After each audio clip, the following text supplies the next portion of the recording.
మస్తు ఉంటావు కదా, హీరోలకి ఎందుకు ట్రై అయ్యవు? అంటే మరి హీరో అయిపోతుంది. బేసిక్ ఏంటంటే నీకు ఎందుకో అట్లా అనబడుతుంది కానీ నాకు జెన్యున్గా అంత సీన్ ఉందంట, ఫ్రాంక్గా మాడుకుందాం ఉన్నట్టు. అక్కడ చూసే మనిషి కూడా ఇదే అంటాడు, ఇంత మస్తు పిల్లగాడు హీరోకి ఎందుకు ట్రై చేయడానికి.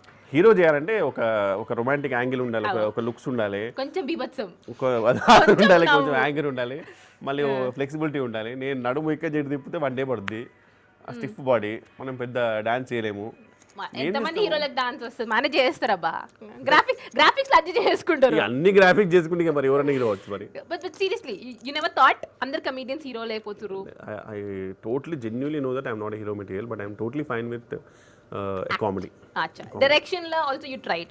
అవును, ఎక్స్పీరియన్స్ వచ్చేసింది మంచిగా. 2 పెద్ద తన్నులు తన్నితే డాష్ మీద దెబ్బ తాకుతూనే కదా చక్కగా నడుస్తాము. అవును, అంటే మరి ఈసారి పెద్ద దెబ్బ నడుచుదద్దు, ఉల్టా. సో ఇప్పుడు ఏం ప్లాన్స్ లేదు డైరెక్షన్ కి? పాసిబుల్ అంటే at least not for 10-20 years.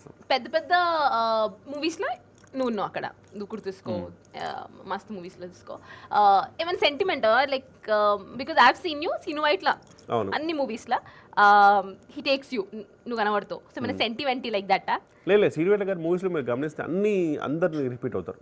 From the first movie నుంచి కూడా మ్యాక్సిమం ఎంఎస్ గారు, బ్రహ్మాంద్ గారు, మాస్టర్ భరత్, ఈవెన్ జేపీ గారు, అలా అందరితో పాటు నేను కూడా, అంటే ఒక హిట్ ఫిల్మ్లో నేను వచ్చాను కాబట్టి he will also add me.